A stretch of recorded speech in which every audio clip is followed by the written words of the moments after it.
ini ya. Ya, Bismillahirrahmanirrahim. Assalamualaikum warahmatullahi wabarakatuh. Selamat siang, teman-teman semua. Waalaikumsalam Waalaikumsalam Ya, warahmatullahi warahmatullahi wabarakatuh. oke, ya kelihatan semangat sekali ya semuanya ya. Alhamdulillah ya. Akhirnya kita berjumpa lagi ya, teman-teman kelas 12 IPA setelah minggu kemarin kita sama sekali tidak dapat bertemu. Ya, pertama karena hari Senin ada Dipa Vali dan untuk hari Selasa kemarin ada tamu ya kalau tidak salah ya. Ya Kak, mendadak. Ya, nggak apa-apa. Oke. Untuk videonya kemarin sudah ditonton? Nah, sudah Udah atau dong, belum nih? udah dong Kak. Yang Oke. TF ya Kak? Tes. Yang TF kan? Yang Ya, Iya, yang yang video terkait ini ya, terkait DNA ya. Semuanya sudah menonton? saya udah Kak, cuman yang kuisnya belum. Oke ya. Ya, saya sudah melihat untuk kuisnya kebetulan belum semuanya mengerjakan ya. Jadi silakan dikerjakan ya, itu untuk melihat sejauh mana pemahaman kalian.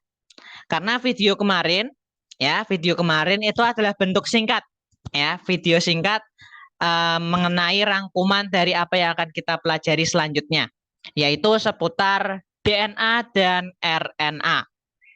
Oke. Terakhir kali ya, minggu kemarin, 2 minggu yang lalu berarti ya, kita sudah membahas seputar yang namanya kromosom, kemudian ada gen, ya, kita sudah membahas kromosom dan gen, kemudian nanti kita akan membahas seputar DNA.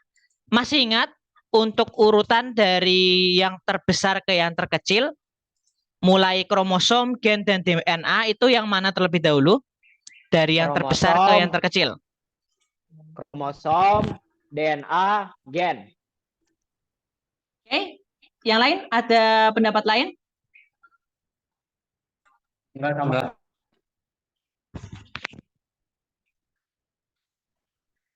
Semuanya sama? Sama Kak. Ya, tepat sekali. Berarti kromosom dulu yang paling besar, kemudian DNA, baru gen. Karena gen adalah bagian dari DNA. Sementara penyusun dari kromosom itu adalah DNA. Oke, jadi untuk hari ini nanti kita akan terfokus kepada yang namanya DNA. Mungkin di sini kalian sudah sering mendengarnya, bahkan terkait video ya yang awal dulu saya tampilkan mengenai terkait yang namanya apa yang bisa kita lihat dari yang namanya tes DNA. Ya, kalian pasti juga sering mendengar terkait tes DNA ini, ya. Apalagi yang suka nonton film ya, terutama ya, film-film fiksi ya, atau mungkin di sinetron-sinetron ada yang menggunakan tes DNA. Nah, ini pasti sudah tidak asing dengan kalian. Tapi apa sebenarnya DNA itu? Ya, jadi di dalam tubuh kita ya, berbeda dengan virus, kita punya yang namanya DNA dan RNA. Kita punya dua yang namanya DNA, ya, DNA dan RNA. Untuk share screen saya sudah nampak ya? Kak. Nah, kalau DNA ya itu adalah singkatan dari deoksi ya, ribonucleic acid. Jadi DNA-nya ya deoksiribonukleik acid. D dari kata deoksiribo, N-nya dari nukleid, dan A-nya adalah asid. Kalau dalam bahasa Indonesia berarti dia adalah asam deoksinukleat. Asam deoksiribonukleat. Ini kalau dalam bahasa Indonesia, dia disebut sebagai asam deoksiribonukleat atau ADN, kadang ditulisnya seperti itu. Sementara kalau RNA, dia adalah ribonucleic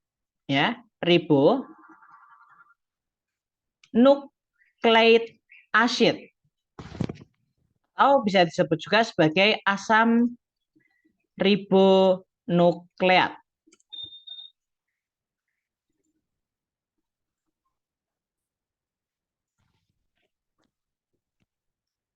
Asam ribonukleat dan asam deoksiribonukleat.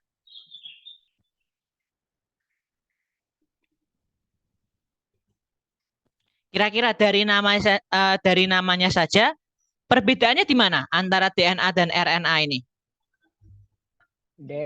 Deoksiribo sama ribo. Iya, deoksiribo dan ribo, ya, deoksiribo. Deoksiribo dan ribonukleik acid. Itu perbedaan utama antara DNA dan RNA. Nah, sebelum kita membahas terkait apa itu deoksinya dan apa itu ribonya, ya, kita lihat dulu. Jadi penemu awal dari DNA ini adalah seorang ilmuwan bernama Watson and Crick pada 1953. Di mana dia menyatakan bahwa molekul DNA itu berbentuk seperti tangga tali berpilin. Di sini kalian yang sudah pernah menonton film, pernah melihat tangga yang dilemparkan dari atas helikopter? Ya, ya. Ya. Pernah ya? Tangganya menggunakan tali ya, di antara Ya, Kak. itunya ya, anak tangganya ya. Nah, DNA ini mirip seperti itu. Jadi dia itu mirip tangga ya, dengan tali, namun tangganya itu berpilin. Maksudnya berpilin itu dia semacam tersangkut, berputar-putar. Sampai pada akhirnya nanti yang sering kita lihat ini kan semacam ini ya.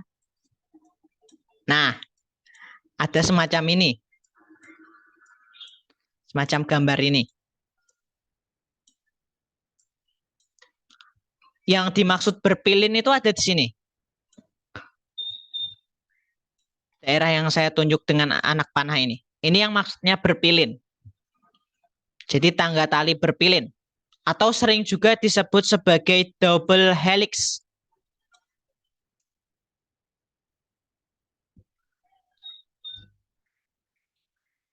Kalau dalam di luar negeri disebut sebagai double helix untuk tangga tali berpilin ini. Nah, tentu saja dia terdiri dari gula deoksiribosa. Ya, jadi deoksiribo itu adalah merupakan sebuah molekul gula atau karbohidrat. Deoksiribosa. Dengan adanya gugus fosfat, ya. Jadi ibu tangganya yang di samping ini, ya. Saya beri warna lain mungkin, sorry. Saya hapus dulu, ini saya contohkan ya gambarnya ya. Misal saya punya DNA semacam ini. Nah, yang warna merah ya, yang warna merah ini adalah gula deoksiribosa dan gugus fosfat. Sementara yang saya beri warna hijau, anak tangganya, ini merupakan pasangan basa nitrogen yang dihubungkan oleh ikatan hidrogen lemah. Jadi yang di sini adalah basa nitrogen atau disingkat dengan BN. Basa nitrogen untuk anak tangganya. Sementara kalau untuk yang ibu tangganya atau pegangannya ya, yang menyambung anak tangga itu terbentuk dari gula deoksiribosa dan gugus fosfat.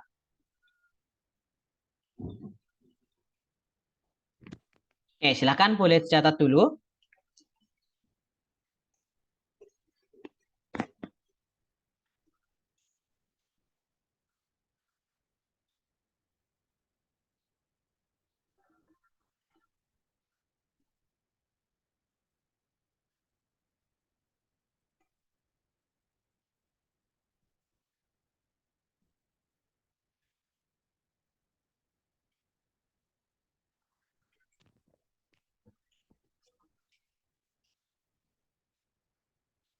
Oke, sudah? Atau masih perlu waktu untuk Udah, mencatat? Kak. Aman Kak? Aman ya, sudah ya? Saya lanjutkan kalau sudah. Nah, saya lanjutkan terlebih dahulu. Nah, jadi DNA itu tersusun dari 3 macam molekul ya tadi ya. Pertama yaitu gula deoksiribosa atau yang merupakan gula pentosa. Pentosa itu artinya gula yang bentuknya semacam ini, teman-teman. Segi berapa ini?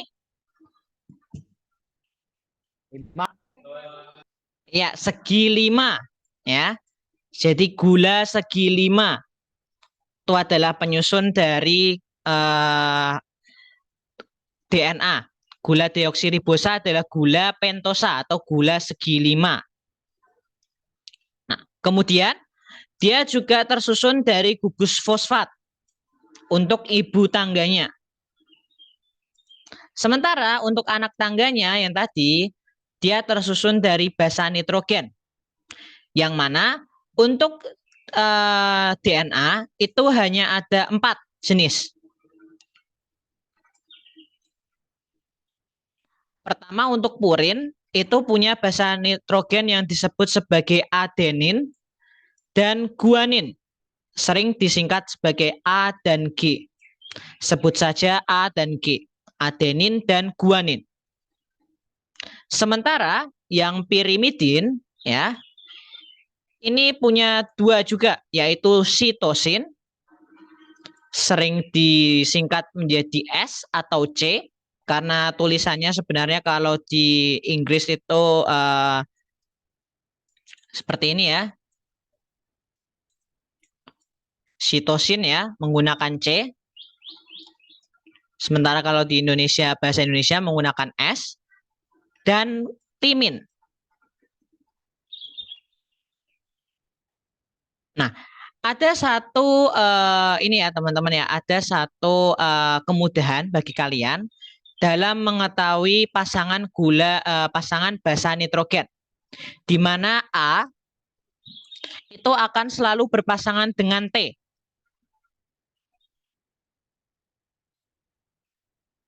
Sementara S atau C itu akan berpasangan dengan G. Artinya kalau saya punya, kalau Kak Anas punya yang namanya susunan basa nitrogen A, C, G. Maka pasangannya akan menjadi T, ya, T. Kemudian pasangan C adalah G, pasangannya G adalah C, TGC. Bisa dipahami?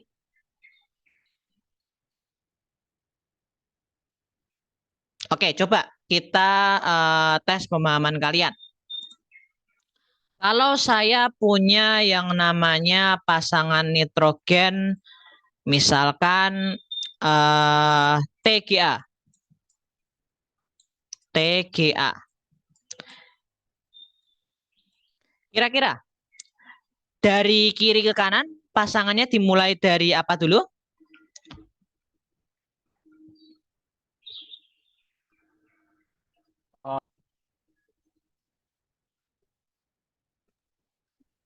Mana Kak jadi maksudnya Kak? Jadi T. Oke, saya ulangi ya contohnya ya. Oh, Ya, saya oke. ulangi contohnya. Misalkan saya punya yang namanya, ini kan kalau untuk DNA kan kita punya 2 tangan ya. 2 ibu ya. 2 ibu anak tangga, sebelah ke atas dan bawah. Nah, misalkan yang atas saya punya G, A, dan C. GAC. Basa nitrogennya GAC. Maka yang bawah kita tinggal pasangkan. G itu pasangannya selalu dengan C atau S. Berarti diawali dengan C.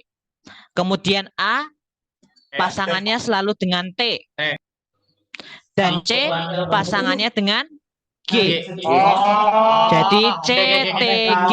Oke, Seperti itu. Oke, coba untuk kalian. Kak, coba ulang, Kak. Misal saya punya yang namanya TGA. Dari kiri ke kanan. Coba. ACT. A, Aksi C, cepat T ya. ACT, tepat sekali. Bisa dipahami? Pak. Ya, mudah ya. Semuanya sudah pasti berpasangan. Kalau G itu selalu dengan S atau C, sementara kalau yang A itu selalu dengan yang T. Tidak akan pernah tertukar. Oke, silakan. Boleh dicatat terlebih dahulu.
Oke, sudah?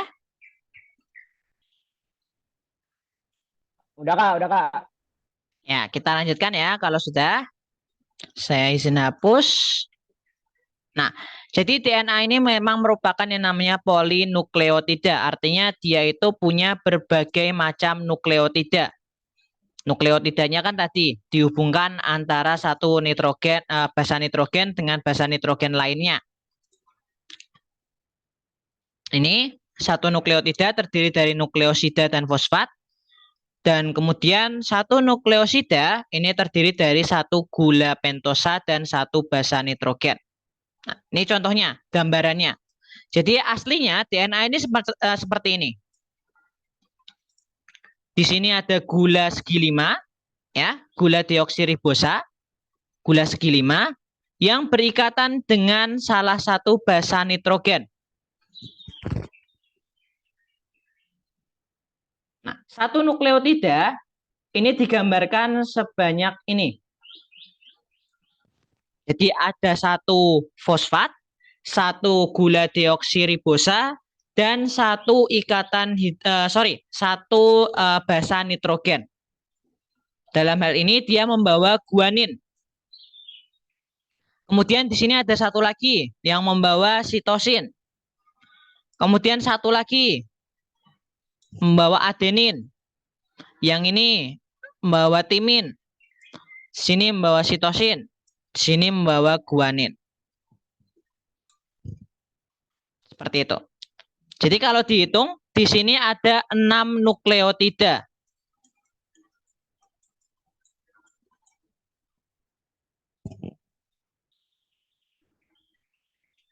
Gambar ini ada 6 nukleotida.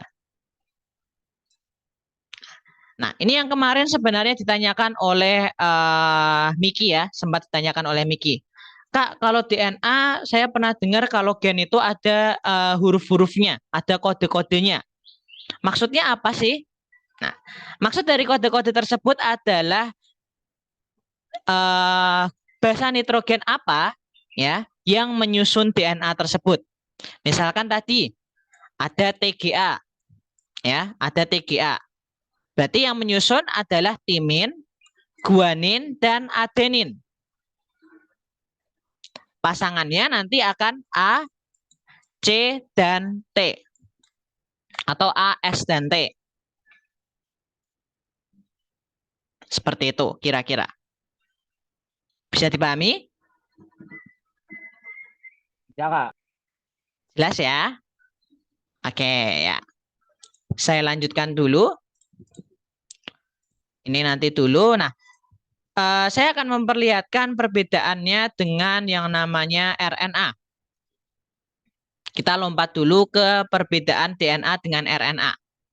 Nah, pada RNA ya, pada RNA molekulnya dia itu hanya merupakan rangkaian tunggal. Alias bisa dikatakan dia itu seperti yang namanya bisa kalian katakan tangga separuh. Jadi dia susunannya hanya seperti ini, teman-teman. Kalau tadi kan di sampingnya ada tambahan lagi ya. Di samping kanannya kan ada nukleotida lagi. Nah, kalau yang ini hanya satu sisi saja.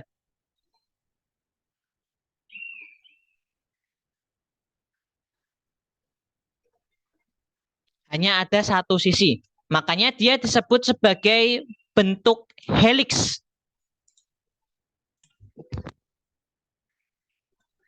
Atau sering juga disebut sebagai single helix. Kalau tadi kan double helix DNA. Sementara kalau di RNA dia single helix. Dan ada satu perbedaan lagi teman-teman untuk DNA dan RNA ini.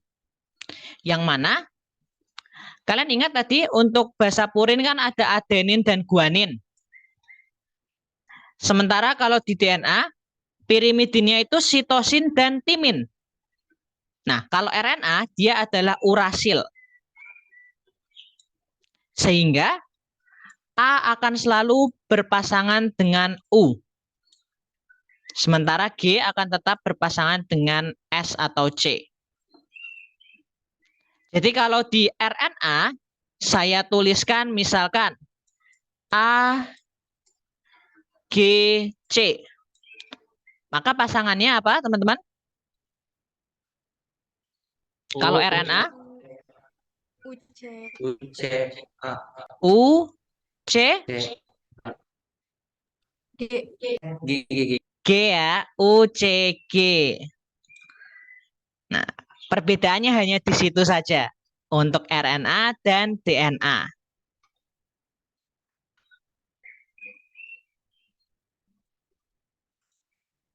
Jadi kalau di DNA tadi adalah double helix, sementara di RNA itu adalah single helix.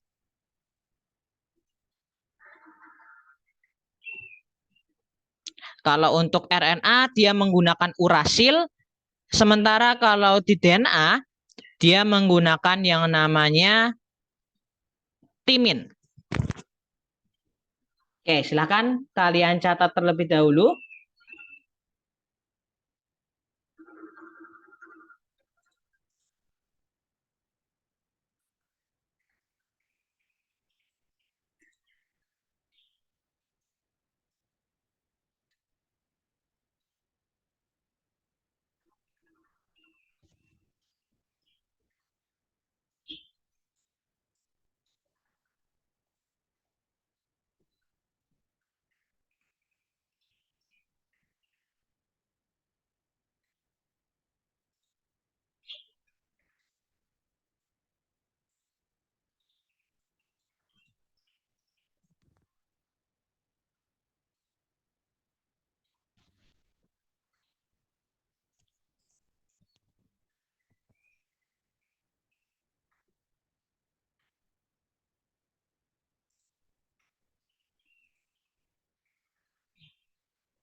Oke, sampai sini dulu. Silakan. Ada pertanyaan?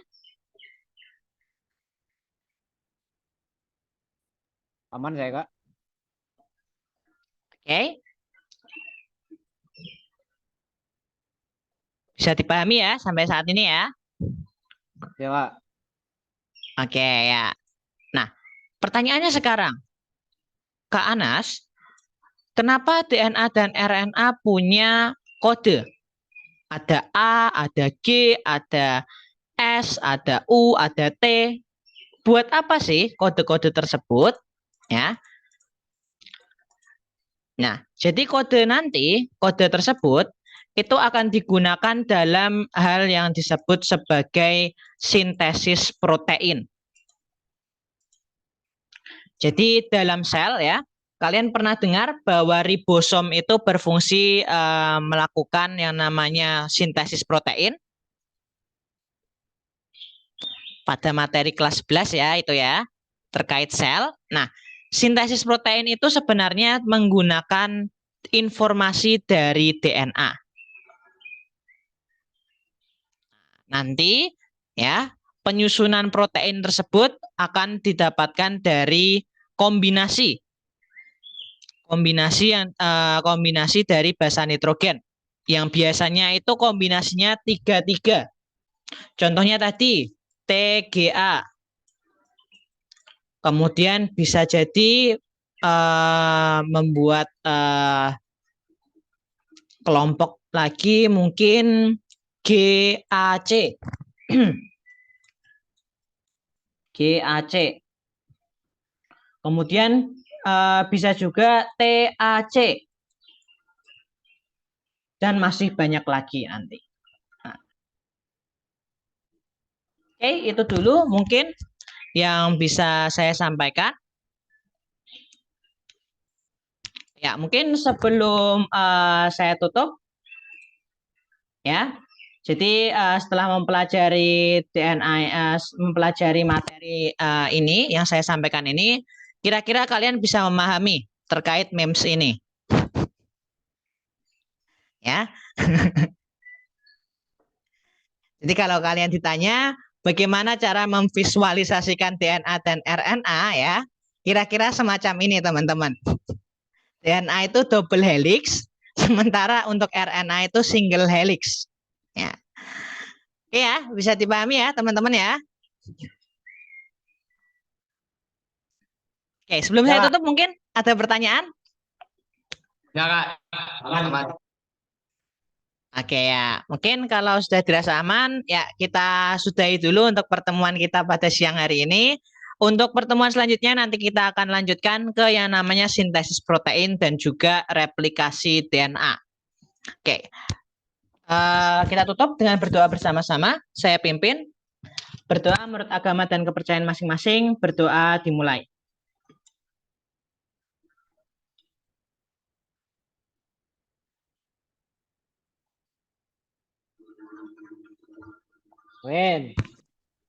Baik, berdoa dicukupkan. Terima kasih atas partisipasi dan keaktifan kalian, juga semangatnya. Kita ketemu lagi besok pagi ya, teman-teman. Semoga kita diberikan kesempatan untuk bertemu. Kurang lebihnya mohon maaf. Saya tutup. Wassalamualaikum warahmatullahi wabarakatuh.